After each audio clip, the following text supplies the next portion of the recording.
grounded, he will. It's the Skinny on Sports Podcast with Aaron Cowk. I throw balls far. You want good words? Data language. Talk real sports with a real man. Come after me! I'm a man! I'm 40! And now, here's the be-all, end-all, know-it-all of high school, college, and pro sports. Aaron Skinny Cowk with the Skinny on Sports. We're talking about practice, man. I'm the MVP. Good Paul Jones Drug Tuesday out there, Western Oklahoma. Welcome to the Skinny on Sports right here on 98.1 FM. The Sports Animal. Glad to have you along for the next hour. We got plenty to talk about. Most notably, the Thunder. We'll get to that right off the top of the show at the end of the show. It's a major this week, Jared. I know. PGA Championship. Man, there are some crazy odds. Just to show you that some of these guys haven't been playing very well. We go through that. Valhalla is the site in Louisville, Kentucky. If you need tickets, I know a guy. Do you really? Yeah. I've told you about this. Yeah, you have. I don't think I can make it to Louisville this weekend. I'm helping him out, so if anybody wants to go, he's looking to unload them cheap. Louisville. I think he just wants what he paid for him. Which, if I remember right, was pretty. At Southern Hills, it was. I don't remember why he got him. Maybe he thought he could go, or when he got him. But he's been pushing him hard, and now lately, him and his wife are like, it's almost panic mode. We got to get rid of these. We'll take something for him. You know what else is this weekend? What? I mean, we got a major. Mm-hmm. We have a major horse race. Is it Preakness? The Preakness is on this Saturday. week. I have some invested interest in this one. How come? My wife's uncle is part of a group that is an owner of one of the horses that's going to run. Which one? Oh man, something gray. Something gray. Let me look it up. I didn't know this till Sunday. Seize the Gray. Seize the Gray. Like Seize? Like seize property? Yep. 15-1 odds. Anyways. No, wait a minute. Is he involved with Dwayne Lucas? I was just told all this He's in stuff. the ownership group, not the trainer. So Dwayne Lucas is training this horse. He's the trainer. But the group, I'm sure it's a large amount of people. You know, you can invest in the horse and just kind of be a silent partner. Mm-hmm. But he plans to go, though, which is kind of cool. See, I'll be honest with you. If I was going to go to one of the Triple Crown races, this would be the least desirable for me. Why is that? It's in Baltimore. You wouldn't want to go to Baltimore, eat some crab? Not really. I've seen too much of that show, The Wire. Did you ever watch The Wire? A little bit, yeah. Baltimore looked like a pretty sketchy place. Yeah. Pimlico. I'm the sure racetrack. It's nice. I'm sure. Isn't that's the biggest real? Nah. No, that's the last one. Yeah. As far as the race, this is the shortest race. Oh, okay. I got him. Isn't that right? Kentucky Derby's in the middle. This is the shortest race, and then the Belmont is for sure the longest. Would you have any desire to go to like the Kentucky Derby? It is very next on my list. Is it really? Yeah, absolutely. I've said that too. Turns out I like to hobnob with the rich folk. Every time Masters and then Kentucky Derby. Every time I see it on TV, and I always think that'd be like really fun to go to. My mom really loved the Kentucky Derby. Her sisters did. My grandmother, her mother loved. They would get together, put on the hats, and watch it. My father-in-law had a party with all his hats just the other day. Yes, I would love to go to Kentucky Derby. It's one of those. This is like an off-season conversation we can have when things slow down. But we've had it where bucket list type of stuff. And I've told Alec, listen, when we retire and we got nothing to do, we should make a point like once a year we find an event. It doesn't have to be sporting either, just an event that we want to go to. Kentucky Derby would be on that list. Like, this is the year we're going to go to the Kentucky Derby. So it's PGA and the Preakness. Valhalla. That's where the PGA is going to be contested? No, I'm not familiar. You are. Have they hosted before? Yeah, the winners were decent. What's that? The winners that Valhalla has produced were okay. Decent. Tiger in 2000 and Rory in 2014, which is the last time Rory won a major. It was in August of 2014. August then, May now. Do you like the way they switch it around here? Because now we got a major 4 straight months. See, it used to go, they had moved the players from March to May. So you'd have Masters, you'd skip May, then have U.S. Open in June, British Open in July, and the PGA used to be the last major of the year in August. They moved the players back to the original spot in March, which opened up May, which now here we are with the PGA in May. We'll talk about that change. I actually love it because it just goes boom, boom, boom, boom, boom. And isn't it weird that, at least to me, and maybe it doesn't feel like this to you, I mean, the PGA Championship is the best field in golf. If you look at the official World Golf Rankings, they're the one that lets all these live guys in. They get the top 50 in the world. I mean, it literally is because of the lack of qualification almost, where they can just invite guys. It's the best field in golf, but it also feels like the least prestigious of the 4 majors. Or at least to me it does. Wonder, those two things shouldn't jive, right? And then NCAA regional golf round 1 yesterday, Oklahoma and Oklahoma State out in Rancho Santa Fe, California. We'll tell you how they fared. 2 more rounds. Try to make it into nationals. And then it's just going to be basketball. Thunder, thunder, thunder, thunder, thunder. We'll talk about last night's game. How in the world did Oklahoma City win that one? What changed to allow them to win, both offensively and defensively? Is there more adjustments that can be made to make it easier on themselves? Is that the best win of all time in the playoffs for the Oklahoma City Thunder franchise? Some other ones that might be on that list. And then we can talk about the other series. A couple of Game 5s tonight with series tied 2-2. And doesn't it feel like Boston has a major advantage in the finals over whoever they play because of kind of the breeze that they're going to have through the East versus the absolute battles that are going to occur in the West? So that's what we got on our mind. 225-9698 is the phone or the text line. That is 225-9698. Get us a call, shoot us a text.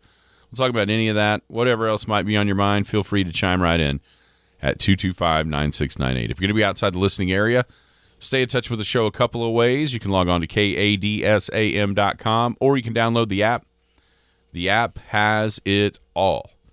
It's got all the radio. It's got the Penny News. You can check out a brand new copy online at midnight tonight, thepennynews.com. The brand new one hits the socials, hits the web. And, of course, Big Elk and TV, Big Elk and Paragon TV, both there in the app during the high school sports season. We'll be doing graduation for Elk City, by the way, Big Elk TV.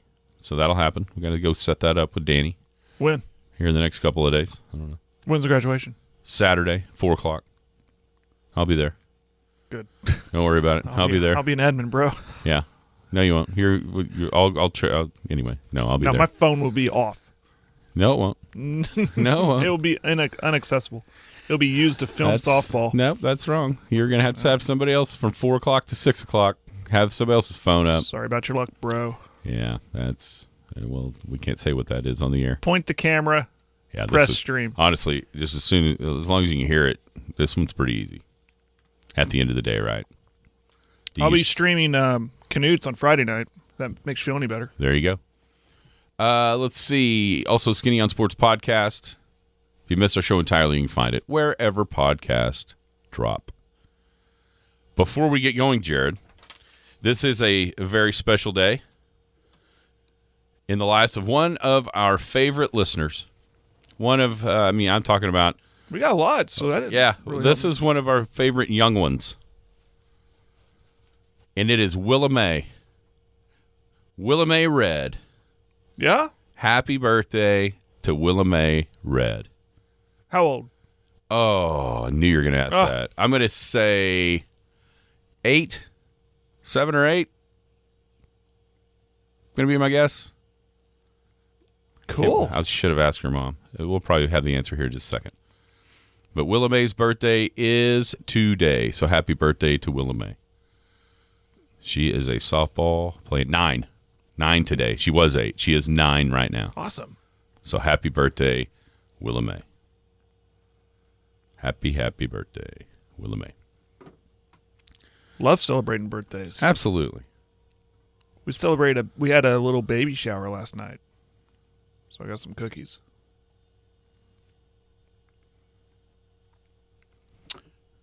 Okay. That's why I like birthdays and baby showers. Get the food. Cookies and cake. I like all those things. Cookies and cake. What's your favorite cookie? The classic chocolate Just the old chip. chocolate but chip? It has to be warm. Warm and chewy. Like right out of the oven. So Aunt Dina makes unbelievably good chocolate chip cookies. Like some of the best I've ever had, if not the best.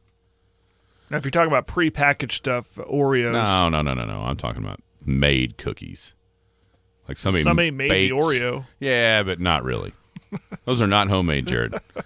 Now, if somebody makes an Oreo, then tell me how they did it. I would be interested to see how that's done. You know what I have seen? So the women at the FBC Sayre, First Baptist Church Sayre, they would put on, it was called, it was like sweets and treats or something like that.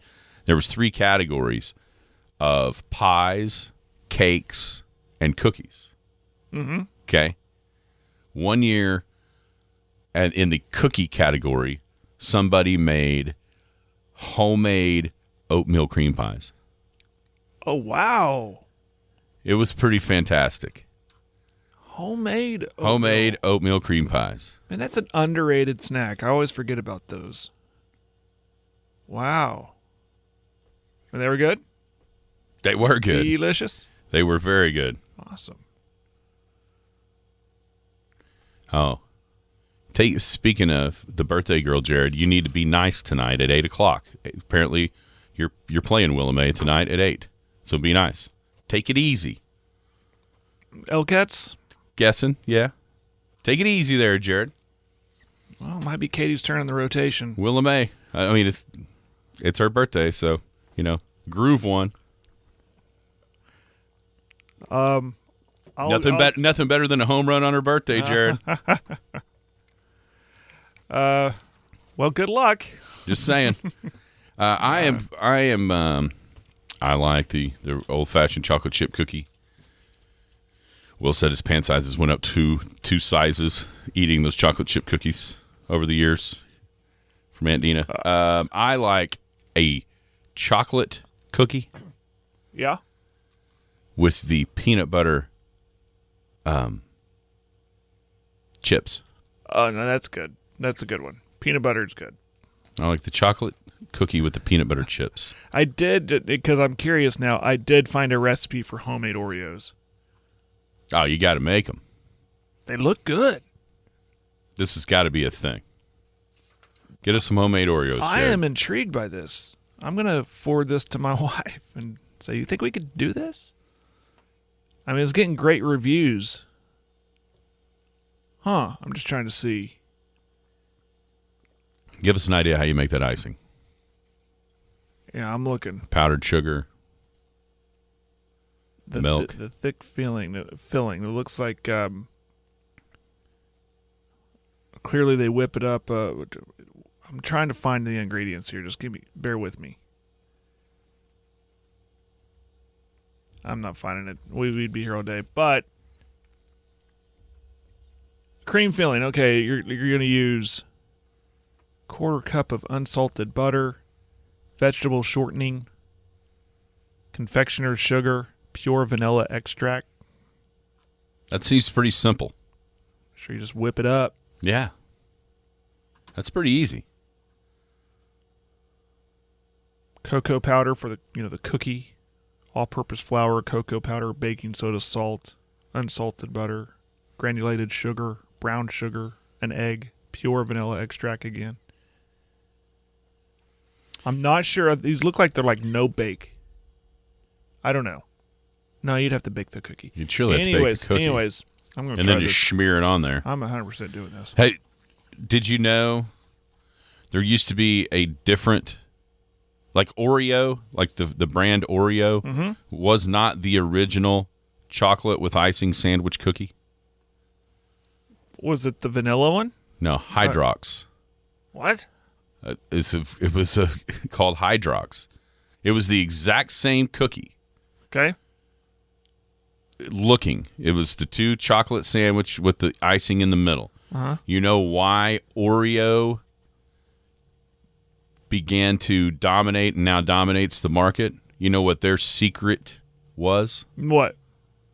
They made a deal with none other than Hershey's to use their chocolate in their cookie. And people had gotten fallen so in love with Hershey's that it tasted more like what they were used to chocolate tasting like, and then Oreo took over the market from Hydrox. And if you don't believe me, you can watch it on Food That Built America. Yeah, I believe that's where you got that. That's exactly where I got that. Okay, last night, Oklahoma City Thunder. I'm still not 100% sure how that happened. It was a rough first three quarters to watch, especially offensively for the Thunder. The one thing that they did start to do in the third quarter that I think probably will go overlooked just a little bit was they started to really defend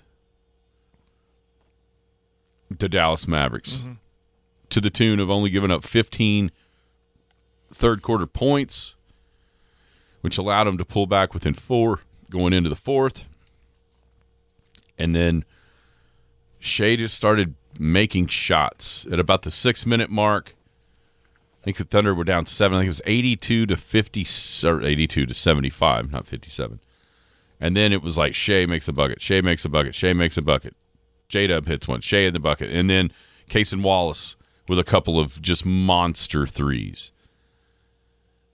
And then it was one of those games, even when they're up 96-91 with a minute left, I still wasn't sure they were going to be able to hold on. Like it never seemed like a game they were going to win until Gilgeous-Alexander makes the 2 free throws to make it 100-96 with a second left. And then at that point you're like, okay, this game really is over.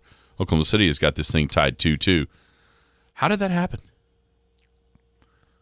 Well, without the X's, breaking down the X's and O's of it, I go to character, and it's resiliency of keeping it close. As I know, we got the double digits, but the way they whittled away at it in the latter parts of the third and fourth quarter, and just chipping away, and just staying resilient, making the stops that they needed, and with the little luck sprinkled in there, Luka missing that free throw certainly helped. But I tip my cap to him that is so big. For me, anyways, in so many reasons, not just for this series, but for that youth that we speak of being in a game like that on the road, seeing how it's done in the playoffs, and you have to steal games. You have to in the playoffs. You can't just blow them all out or win convincingly or comfortably or whatever you call it. You have to steal some. You have to be in those situations. So I say all this because we could probably go back to this game and next year or the year after go, listen, they've been in this situation. They know what this pressure cooker feels like. So it's so big. But to answer your question, just stay resilient, keep shooting. You knew it was also very comforting for me to see SGA have that game in the fourth quarter, because what we talked about in Game 3, how he looked just kind of tired in the fourth quarter, and allowed Dallas to take control and win that one. But the MVP candidate came alive and showed why he was the MVP guy, why he's the budding star, the superstar that he is. So a lot of big things happened for the future of the franchise to me in that game, and particularly in that fourth quarter. But they're just so resilient, and that could be a big turning point in this playoff run. Yeah, just specifically, I thought him not forcing himself down into the paint, stopping and knocking down mid-range jumper after Almost mid-range had that jumper. You see that thing, that dagger? I mean, that That shot, I mean, it was 3 quarters down. Yeah, right there that allowed Luka to get fouled and then miss free throws. I mean, free throws are a huge part of this. Oklahoma City 23 of 24, Dallas 12 of 23. But I really thought Shea not continuing on toward the rim, stopping and knocking down, kind of opened everything up, because then next thing you know, you gotta get out of that painted area just a little bit to try to contest. That opens up an offensive rebounding opportunity. The Thunder were finally able to kind of get out in the open floor and make some baskets. Wallace hit the pull-up 3 on the right wing. The steal and that led to J-Dub layup to make it 96-91. Those were plays in the first half that Dallas was able to get back and contest over and over and over. It finally kind of freed it. It just seemed like Shea knocking down those mid-range jumpers, stopping instead of continuing to get shots blocked at the rim, really started to open up the offense. And then defensively, just kind of stayed the course. I don't know. Wallace, what a pick by Presti. That dude, as a rookie, he seemed as ready for the moment as anybody on the team, Shea included, for his role. Mm-hmm. Now, his role wasn't to score every time down the floor like it was for Shea. But, man, he came in a huge block of Kyrie on that 3. He was there to contest a bunch of different shots from Kyrie that maybe, he's a little bit quicker and more similar sized, where Dub has a hard time staying with Irving. But he was able to be right there with a hand in his face, contesting, and making at least the most difficult shot it could be. I thought Cason Wallace was a huge part of Oklahoma City getting this win in the minutes that he played down the stretch. Another guy that gets all kinds of hell, but Josh Giddey was not terrible. Here's the thing: if he just wouldn't start, if Dagnall, and it's so weird, we've seen how many different lineups, and he's been a tinkerer all year, and it's so weird that it feels like he's going to die on the Josh Giddey hill. It's not. I don't think anybody's saying don't play him. Just don't play him at the first of the game. Yeah. And for the second straight game, he hasn't started the third quarter, and for the second straight game, it's felt like he's made an impact, kind of late third, early fourth. That makes sense. It does feel like he's played some pretty good minutes just outside of the first 3 or 4 of the game. It seems like such an easy adjustment to make, and it isn't happening. And once again, the one thing that we both said yesterday that turned out to not quite be right, but the Thunder at some point are going to have to get off to better starts. They cannot just keep on climbing this hill over and over and over. And it's probably simplifying it to say that just pulling Josh Giddey out of the starting lineup is the answer. But I think every number bears out that is the answer. So for adjustments coming up or continuing to be made, that seems like such an easy one to make and one that's correct. I thought Oklahoma City gave up a bunch of offensive rebounds early. They cut that off toward the end. And a guy that's not going to get near enough credit for what he does for this team. But what about Chet? He battles his tails off. He battles his tail off down there, man. He's kind of on an island as the lone size for Oklahoma City in the paint against, Gafford and Lively. There's a big dudes. Mm-hmm. And he just battles his tail off. He grabbed 9 He grabbed 9 rebounds, blocked 4 shots, and then, oh, by the way, up 1 with 30 seconds left or 20 seconds left, whatever it was. He gets fouled and he goes to the free throw line and makes them both. Oh. Knocks them both down. I had to mute the television and I was almost kind of like hiding behind my couch. I was pacing that entire, 5 minutes really of the game, just pacing back and forth and just up and down, sitting and watching and walking, and yeah, those free throws. But he went up there cool and collect and nailed them both. Meanwhile, Luka, before that, flopping around, I think we're going to go to overtime. He's going to hit these. Misses the front end. No, he's such a cool guy, Chet Holmgren, and I mean cool being in the moment, being very cool for just really his first full. I mean, obviously his first full year in the league. It's awesome to see. Yeah, very awesome to see. Monster free throws. I think tomorrow, we'll really break it down tomorrow morning, but it just feels like a big monkey off their back. They got the split. They swung back home court. I think tomorrow's going to look like a lot like Game 1. Yeah, I'm not sure if that's ever going to happen again. I know what you mean, though. It does. If there is a phenomenon called momentum, then you would think that would happen, right? Mm-hmm. You'd think the Thunder would be able to carry that momentum, but it's so. The NBA playoffs are so much different than almost anything else. One, it's a series, but it's like there's no carryover.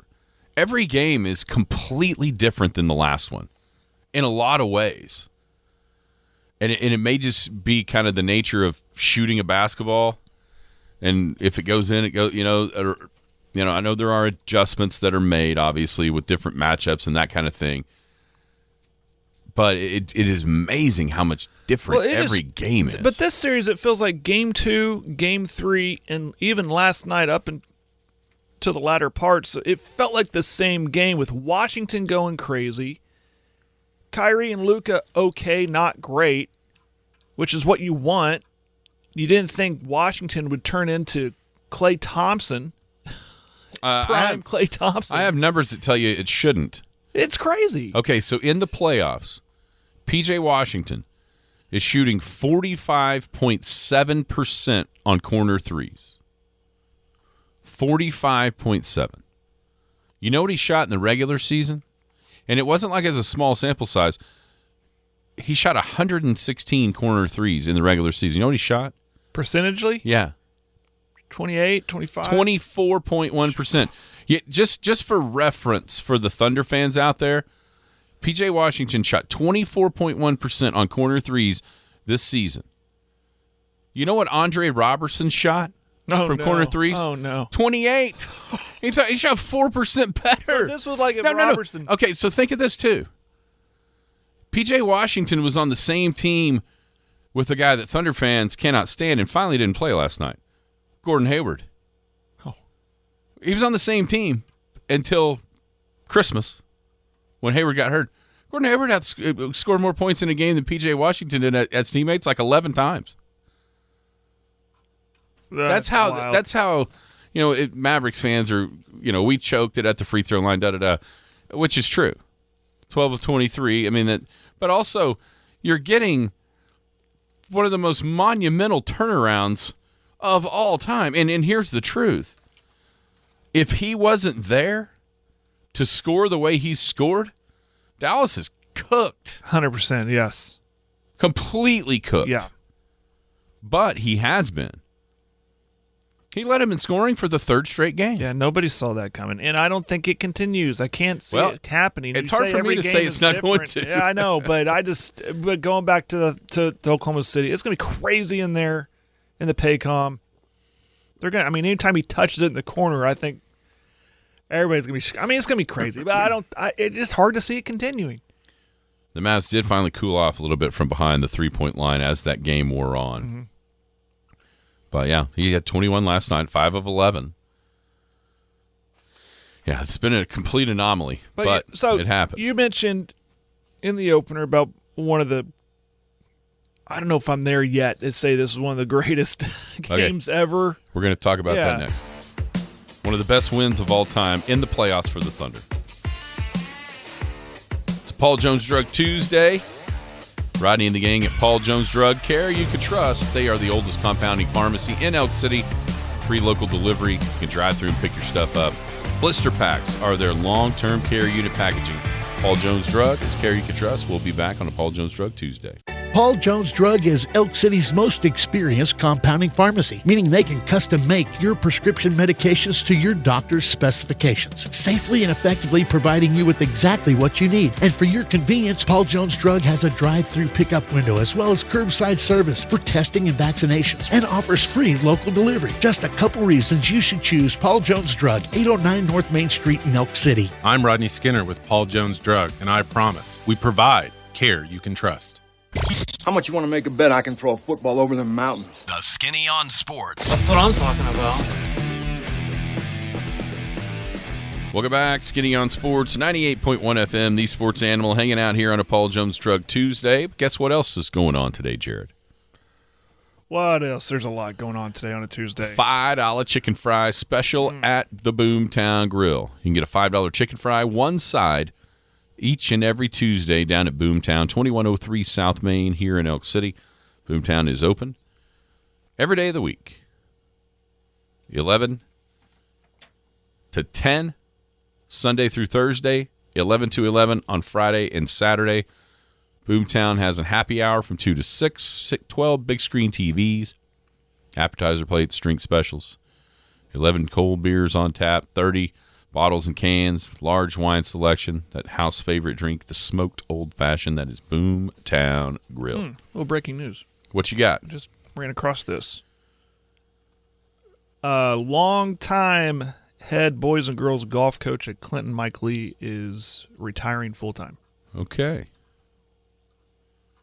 So he will be stepping away from coaching the golf. He was, of course, the football coach. He stayed on to be the golf coach. And looks like he is. This is according to a board member, school board agenda that he's turned it in. He's brought home 5 titles for the boys program. I don't think he got one for the girls. Yeah, they won. Did they? It's not saying on this little write-up. They've won at least once. I'm positive they've won at least once on the girls' side. PGA of America has canceled. Canceled what? Canceled the press availability for the rest of the day. Why that? Weather. Oh, is it raining there? Maybe storming there. Oh. People are mad. All right, right before the break, we talked about where this win ranks in the Thunder lore.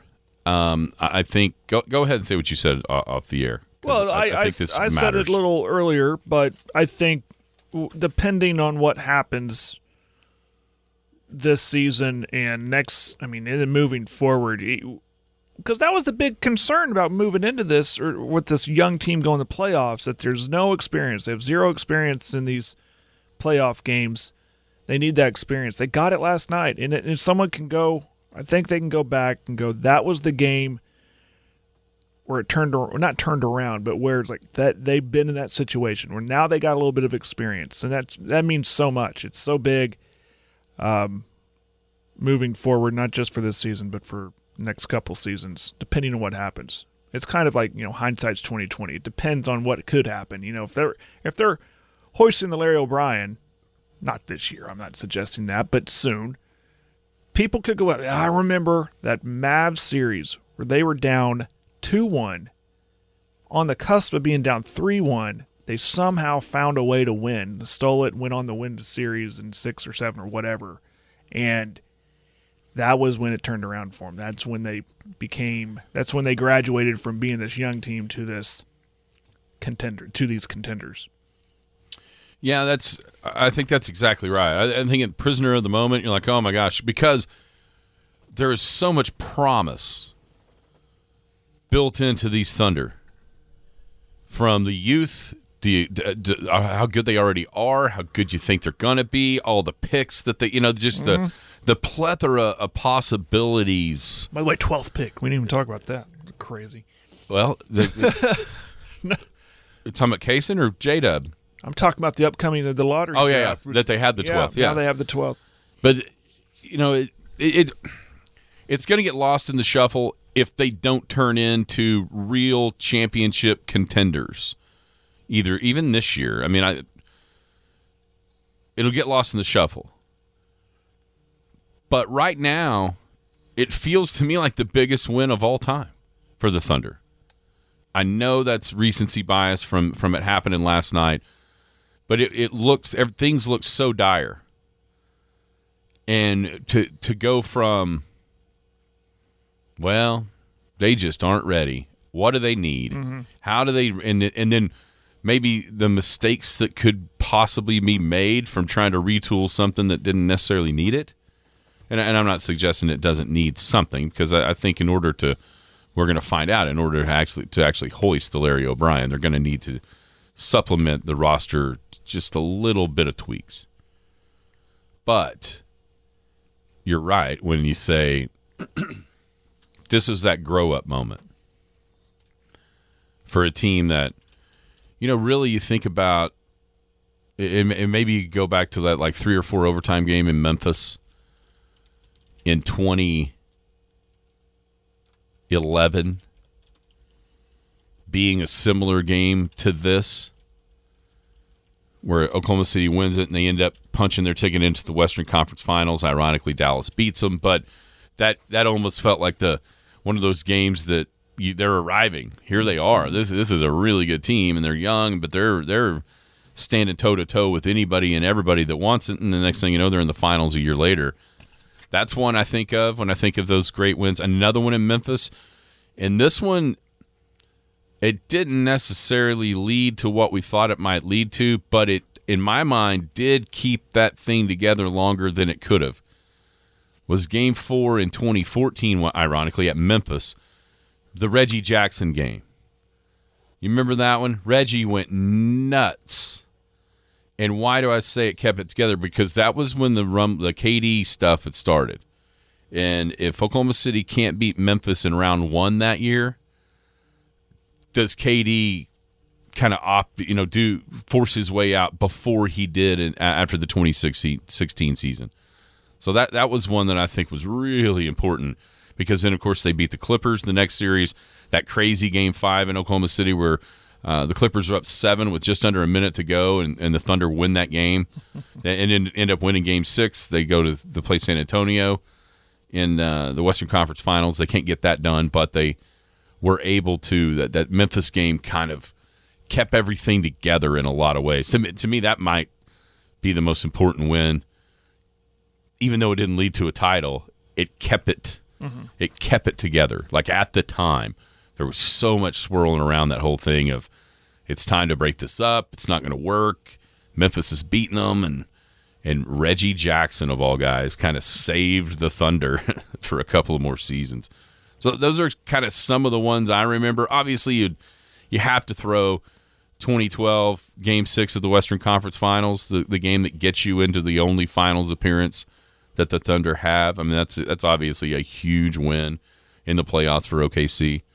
But those are some of the ones that I thought of after last night's game, and what feels like a monumental win. I mean, nothing specifically in each of a game I'm thinking of comes to mind, but the ramifications of a win do, and winning Game 3 of the Western Conference Finals, because they were down 0-2 at that point. It showed, okay, we were fine, and then they go on to win it. And then even winning Game 1 of the finals. I mean, that's historic within itself. It's just it goes up there as a historically big win for the franchise, winning a finals game. Of course, they didn't win it all, but they came out and won Game 1, and I mean, the place was crazy. That was a historic night for not just the city, but the state. Everybody was fine-tuned watching into that game and watching them win against that super team of LeBron and Dwayne and Wade and all them, and that was big. But I mean, those are a couple that come to my mind just off the top of my head. And this one last night will go up there. Or will. I mean, we got to see how the rest of this plays out. That's it. Right now, it feels like it's going to be one of those games you point back to. And if they come back home 3-1, down 3-1. I looked it up yesterday. You know what the odds of the teams that went down 3-1, you know what their record was to win series? I guess you can count on one hand that actually did it. Or No, zero. there's actually a few more than you thought. Really? What is it? That came back from down 3-1.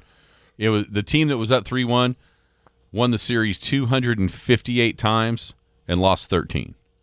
So it was a little over 95% that you don't come back from down 3-1. So yeah, it was. It was. Let's see what happens before we label. And a lot of people, that was the banter this morning on social media, that was the greatest game I've ever seen for the Thunder. I'm like, okay, pump the brakes. We don't know how. Let's see how big it is when the series is done. I think a big part of why it's getting that reaction is how dire it felt. The whole game, it felt dire. Well, and stack it up upon Game 2 and Game 3. Exactly. I mean, when it started, I thought, here we go again. This is a carbon copy of those first two games, it feels like. Just bad starts, and now trying to play catch-up, and they keep it close, but are they going to lose it at the end again? This time they figured it out. Yeah, able to win it at the end. That's a big part of it. And yeah. And the key word there, they figured it out.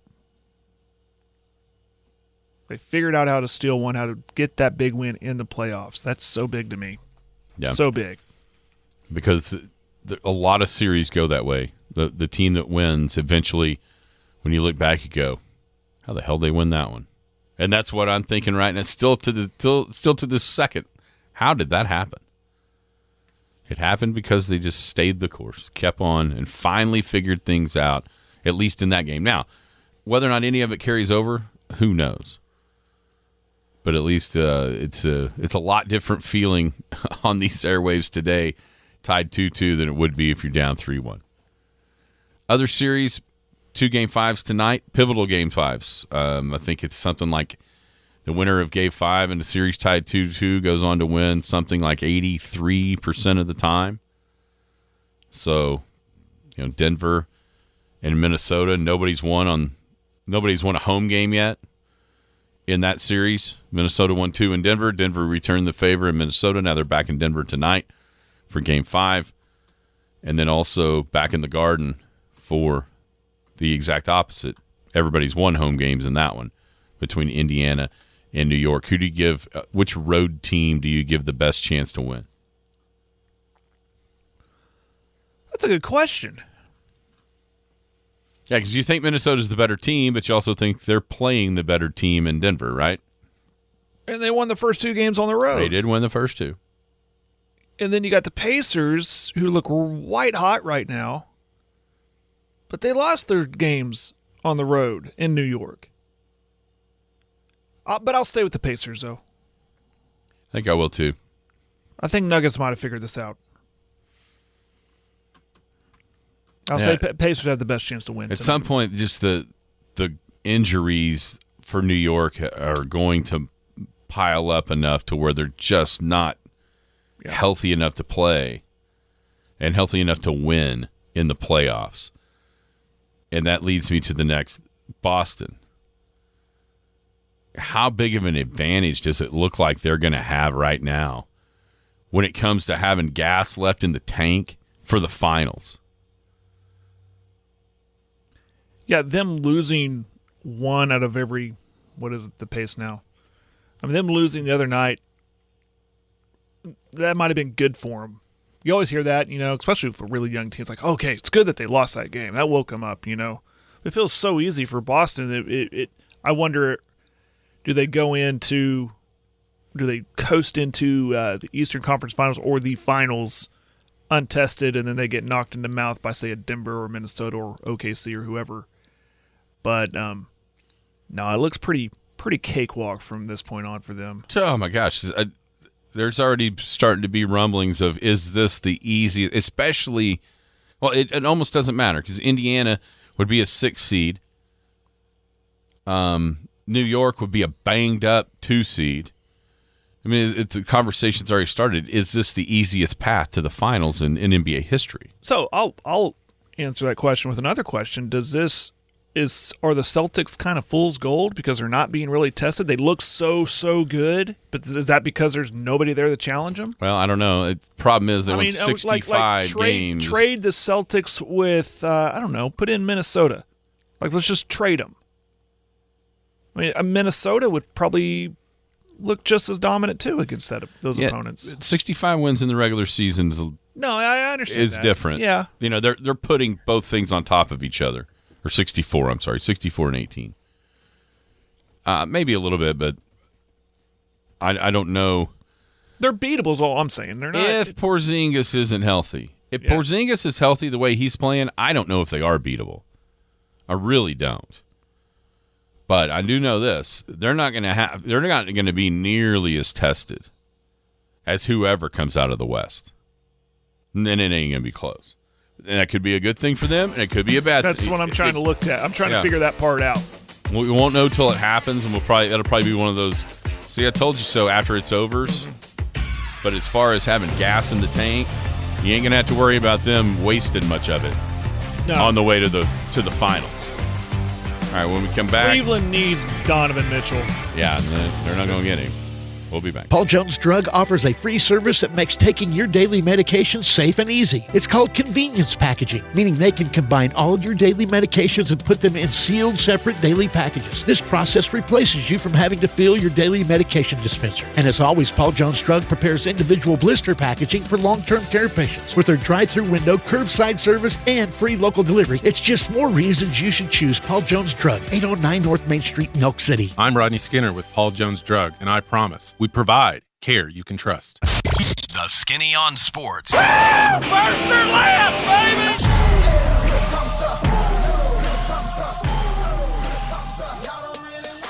baby! Welcome back. Skinny on Sports on a Paul Jones Drug Tuesday. Wrapping her up here. 98.1 FM, the Sports Animal. Big thank you to our friends at Rother Brothers. Right there on Highway 183 north of Clinton. Rother Brothers. It's been a family-owned dealership since 1976. Got a variety of agricultural and outdoor power equipment, and it's second to none. In all of Oklahoma, there isn't a friendlier or more knowledgeable staff than the one at Rother Brothers. Happy to help you find either the perfect piece of equipment or the parts you've been looking for. Check out the products to see what they've got. If you need help in making your selection, call or stop in. Rother Brothers is always ready to help. Phone number 580-323-1981. As I mentioned, right there on Highway 183, just north of Clinton. That is Rother Brothers, Inc. Go visit Mike and the gang at Rother Brothers. Okay, Jared, we're going to have to make a little audible. Omaha! Yeah, I don't think we have time for all the PGA stuff I've got written down. It's Tuesday. We got time. And I was just sent this text. Did you see what happened in the NFL yesterday? So Jared Goff got a heck of a deal. Jared Goff, $53 million a year to be the quarterback of the Detroit Lions. Makes him the second highest paid quarterback in the NFL. That's the cool story. What are your thoughts? I like it for the guy. It's a cool story. Because of where he was, basically getting cast away by the Rams, and now he's getting paid. Sets a precedent, though. It's going to be interesting what kind of ripple effect that has on the market. Well, I'll tell you what. If this works for Detroit, here's what they've done.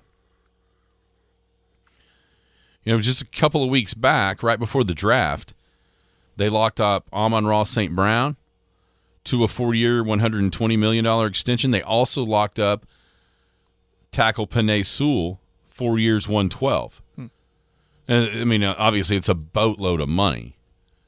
But they also kind of got to dictate what their terms were with those players, as opposed to now, there's a lot of those receivers, from Chase to Jefferson to CeeDee Lamb, that St. Brown contract is the baseline now. And so at the end of the day, they've kind of set a market for some of this, and it's going to save them millions in the salary cap because they were the first ones to do it. Jared Goff is really interesting. Number 1 overall pick by the Rams. Led them to a Super Bowl. in 2019. It didn't fare very well in that Super Bowl. We kind of got Belichicked or whatever. And then you're right, kind of cast aside for Matthew Stafford. Is this going to be one of the very rare trades in sports where both sides go, I'm pretty happy with what happened? Yeah, I think so. With the already outcome in L.A. and the stock is rising in Detroit, they're in a win now mode. Sure, And, sure they are. Yeah, and he's still. Here's the deal: Jared Goff will just be 34 when this deal expires over the next 4 years. So I mean, he's kind of coming into what you would consider the prime of his career. correct. With a quarterback, absolutely. Yeah. You know, when you first see $53 million in Jared Goff's name attached to it, you think, what are they doing? What in the world are they doing? But I actually think this is a pretty good deal. I really do. The cap is going to explode. I mean, it won't seem like that much here in a couple of years. You know, it's the way it always goes with a lot of these deals. And of course, the way the contracts are in the NFL, you got to know kind of the fine print as far as when they could move on from him if it doesn't work, and how much it costs him in dead money, and all of that stuff. It's I'm not smart enough to figure all of that out, but I don't think it's as crazy as it would have seemed a couple of years ago. I mean, he threw for 4,500 yards, 30 touchdowns, and 12 picks a year ago. First conference title game since 1991. I mean, we have this conversation all the time about Dak, and I would be up in arms if the Cowboys signed him to a similar deal as what Detroit just signed Jared Goff to. And I can't believe that's coming out of my mouth. But Jared Goff also has skins on the wall that Dak Prescott does not have. And that is leading the Rams to a Super Bowl and the damn Detroit Lions to the NFC title game. That's way more impressive than whatever Dak has ever done. Oh, yeah. Of course, I guess at the end of the day, at some point, you got to maybe realize that the laughing stock is the Cowboys, because they're coming upon a lot of these numbers for the longest in a lot of places. So, Jared Goff, 4 years, 212 million, 170 guaranteed. Highest paid player in the history of the Detroit Lions. I think it makes sense. Yeah. I think it makes total sense. Yep. Because it's not like you're hoping. You're re-signing a quarterback that has made it to the Super Bowl. But anyway, a little contract news. Hey, for a split second yesterday, I thought OU was about to lose their women's basketball coach. Did you see the news out of Iowa? Iowa, yeah. Iowa ended up hiring longtime assistant. Yeah. Jensen. Lisa Bluter retires, and of course Baranchek played at Iowa, so I've always heard that rumblings. If she ever quits, Jenny might get the first call, but it looks like this was set up, and it was a quick hiring from within. OU baseball game canceled today. Supposed to be at Xavier. That's not going to happen. Real quick on the golf side, the state schools, OU and OSU, out at Rancho Santa Fe, California for regionals. Through one day, Oklahoma State shot 2 under yesterday. They are in second behind North Florida. Sooners shot 4 over. They are in fourth. Believe top 5 make it after tomorrow. 3 rounds of stroke play, and I believe the top 5 advance on to the national tournament. So if that is, I'll make sure of that before tomorrow.